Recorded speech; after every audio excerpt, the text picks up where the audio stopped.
और बात तेरे काम न आवे तू संतों शरण लाग रे।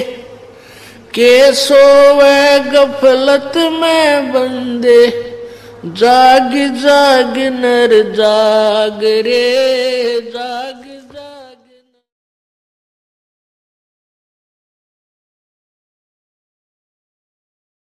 आत्मा जब से मालिक से बिछुड़ी है, इसको उसी समय से उसकी आवश्यकता महसूस हो गई थी। जिस भक्त आत्मा ने सृष्टि रचना सुन रखी है तो उनको ज्ञान है कि पहले तो हम अपनी स्वेच्छा से इस काल भगवान के साथ लग गए और भगवान से विमुख हो गए। और जिसमें ये प्रकृति दुर्गा देवी जी इस काल भगवान के पास छोड़ी गई, उसी समय से इस काल ने हमारे साथ दुर्व्यवहार प्रारंभ कर दिया। और उसी दिन से और आज तक हमें सिवाय परेशानी के यहाँ कुछ नहीं मिला। तो उसी समय इसको महसूस हो गया था, इस दुर्गा को पुकार की थी, भगवान मुझे बचा ले। अपने पैर पे कुआड़ा मार के हम यहाँ आए हैं और पुकार करते हैं भगवान बचा ले। अभी तक हम उस भगवान से प्रार्थना करते रहे जो हमें दुखी तो कर सकता है, सुखी नहीं कर सकता। वो कौन है? ये ब्रह्म है, ज्योति निरंजन काल है, जिसके लोक में हम यहां रह रहे हैं। और इसके 3 पुत्र हैं, रजगुण श्री ब्रह्मा जी, सतगुण श्री विष्णु जी और तमगुण श्री शिव जी। हम इनसे भी अर्ज करते हैं हमारी रक्षा करो। ये अपनी रक्षा नहीं कर सकते क्योंकि ये सक्षम नहीं है, ये समर्थ नहीं है। ये भी अपने कर्म के दंड को ही भोगते हैं। और इनको इतना ही अधिकार दिया हुआ है कि जो जैसे कर्म करेगा वैसा ही फल तुम दे सकते हो, इससे हटकर आप कुछ नहीं कर सकते। ये केवल हमें अपना किया कर्म ही दे सकते हैं। और ये काल भगवान के अधीन है, ये विवश हैं और अपने ही ये भाई बहन हैं। इनकी पिछले पुण्य कर्म अधिक है, इनको उच्च पोस्ट प्राप्त मिल गई इस ब्रह्मांड की। लेकिन ये आपके साथी हैं, दुश्मन नहीं। लेकिन ये विवश हैं, इस काल भगवान के संकेत के बगैर ये कुछ नहीं कर सकते। और इनको केवल जैसा कर्म प्राणी करता है वैसा ही फल देने का ही अधिकार है, इसे हटकर नहीं। ना ये किसी को सुखी कर सकते और ना ये किसी को दुखी कर सकते। इनसे हटकर जो और अन्य देवता हैं उनकी तो बात ही छोड़ो। तो कहने का भाव ये है कि जब से हम भगवान से बिछड़े हैं, संकटों को झेल रहे हैं, मां कष्ट उठा रहे हैं और ऐसे ही तड़प तड़प कर हम शरीर त्याग जाते हैं। और हम भगवान से पुकारते भी रहते हैं, सुनाई बिल्कुल नहीं होती है। जो कष्ट आना है आ ही जाता है। तो हम किस भगवान से पुकार करते हैं जो सुख दे ही नहीं सकते?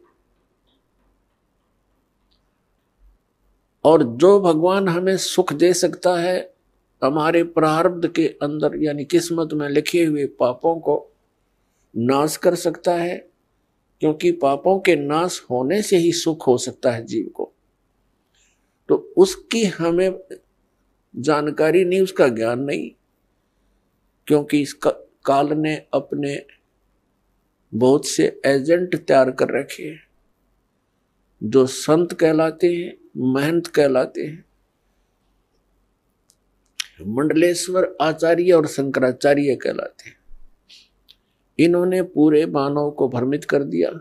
और साथ में ये काजी और मुल्ला और पीर और ये ईसाई धर्म के फादर, ये सब भ्रमित हैं। इनको किसी को भी अध्यात्म पूर्ण ज्ञान नहीं। ये सब काल के एजेंट हैं, इस ब्रह्म के ही पुजारी हैं। और हमने पूजा करनी है परम अक्षर ब्रह्म की। वो परम अक्षर ब्रह्म ही सब पापों को नाश कर सकता है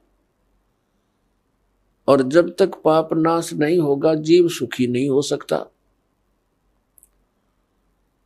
तो पुण्यात्मा, सत्संग के अंदर सर्वप्रथम तो ये याद दिलाई जाती है कि मनुष्य जीवन किस लिए प्राप्त होता है। मनुष्य जीवन के कार्य का वास्तविक ज्ञान हो जाता है कि हमने क्या करना चाहिए, इससे मोक्ष प्राप्ति का प्रयत्न करना चाहिए।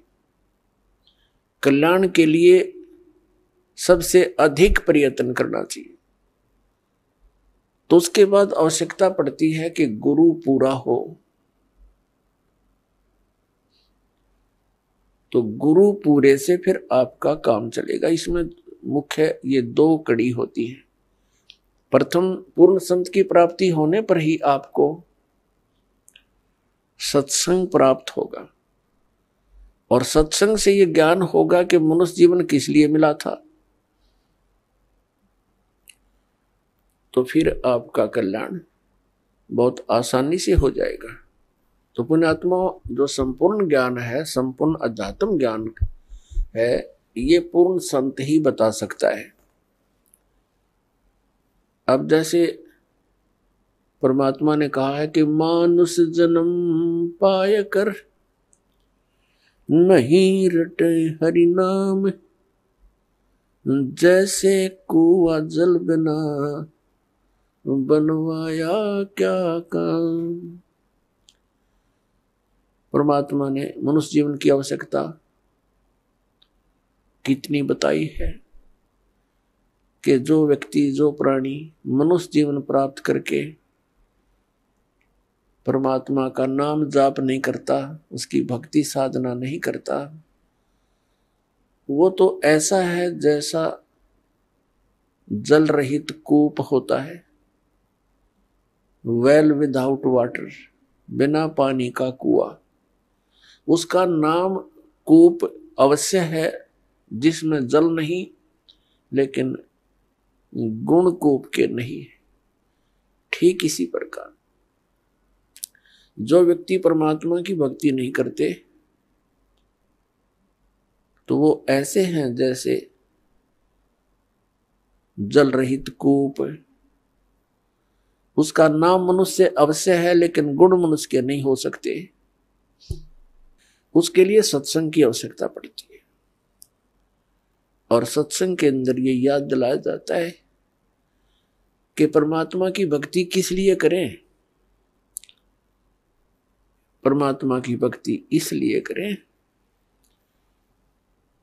कि परमात्मा याद दिलाते हैं, साहेब से चितला ले रे मन गर्भ गुमानी। साहेब में भगवान से, परमात्मा से चितला, विशेष कसक बना भगवान की तरफ। अरे मन गर्भ गुमानी, हे अभिमानी मन, परमात्मा की तरफ लग जा। क्यों लग जा, किस लिए, क्या कारण है? ना लगने से क्या हानि है, लगने से क्या लाभ है? ना भी कमल में नीर जमा, तेरा दीना मैल बनाए। नीचे जठरा अग्नि जल थी, वहां तेरी करी सहाय। नीचे शीस चरण ऊपर को, वो दिन याद कराए। दांत नहीं जब दूध दिया था, अमी महारस खाए। बाहर आया भरम बुलाया, बाजे तोर सनाए। तू ही तो छोड़ दे, अब चला अधम किस राय। दाई आई घुटी प्याई, माता गोद खिलाए।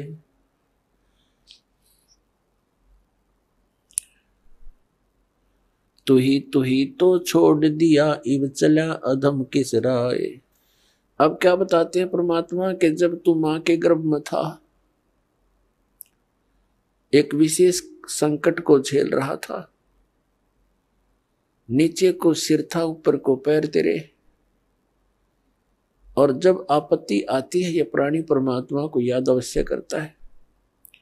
मां के गर्भ में इस प्राणी को पूरी चेतना होती है कि मैं किस कारण से इस जेल में फंसा हूं।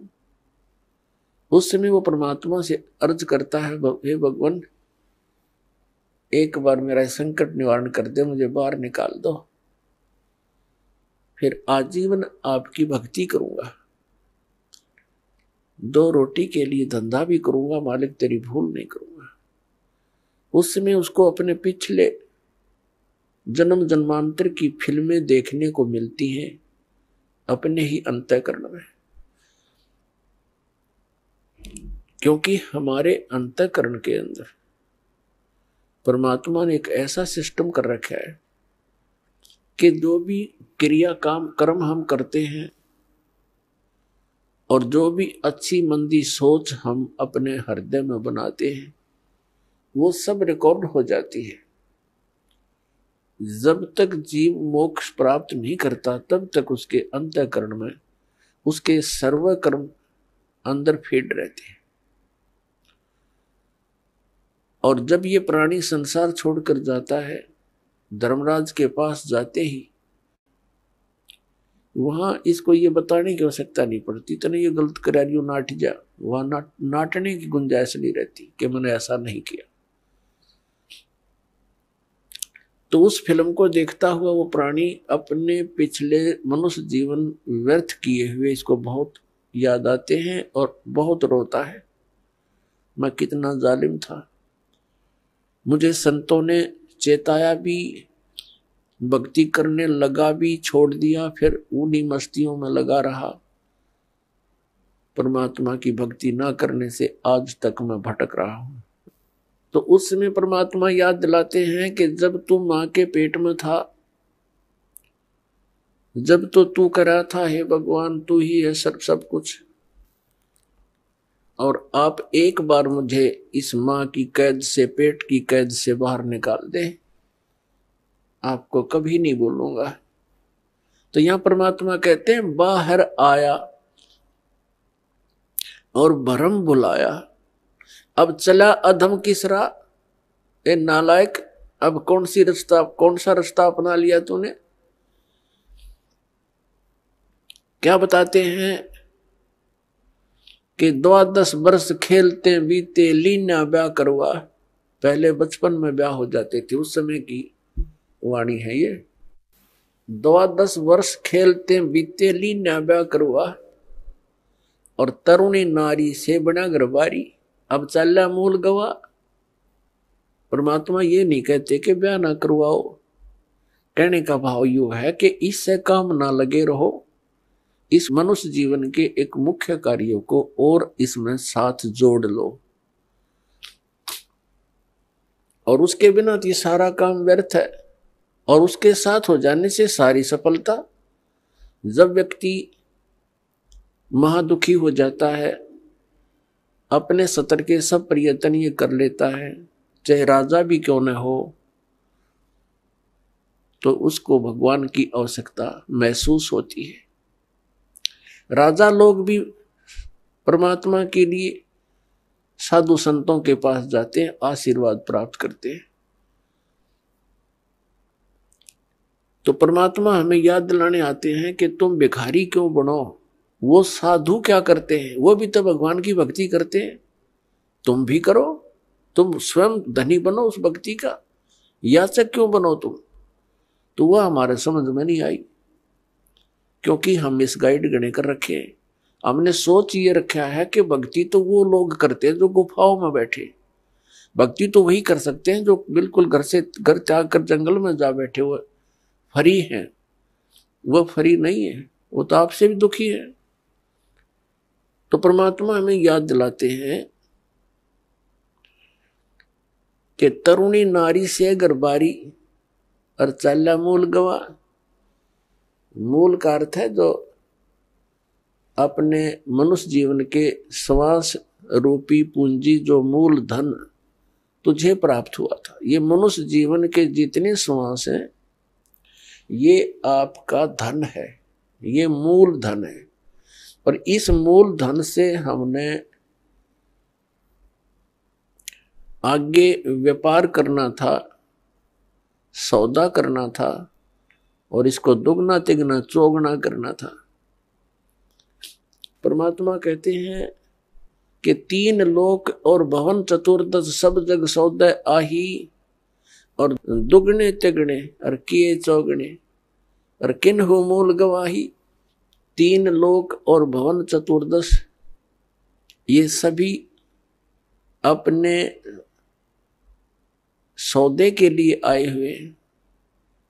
जैसे कोई व्यक्ति विदेश चला गया या दूसरे शहर में चला गया 2, 4, 10 लाख रुपए लेकर व्यापार करने की वजह से कि उनकी 10 के 20 बनाऊं, अपने नेक नीति से कमाऊं, और वो उन पैसों से ही जाकर के होटल में मौज मस्ती कर रहा है, व्यापार कर नहीं रहा, बिजनेस कर नहीं रहा, तो उस मूल धन को खर्च रहा है, उसको बर्बाद कर रहा है और एक दिन कंगाल होकर स्वदेश लौटाएगा और किसी के मजदूर लगेगा। और दूसरा व्यक्ति उन 10 लाख रुपयों से सौदा खरीदता है, बेचता है, दुगने तिगने कर रहा है, तो उसने उसका यथार्थ लाभ प्राप्त कर लिया।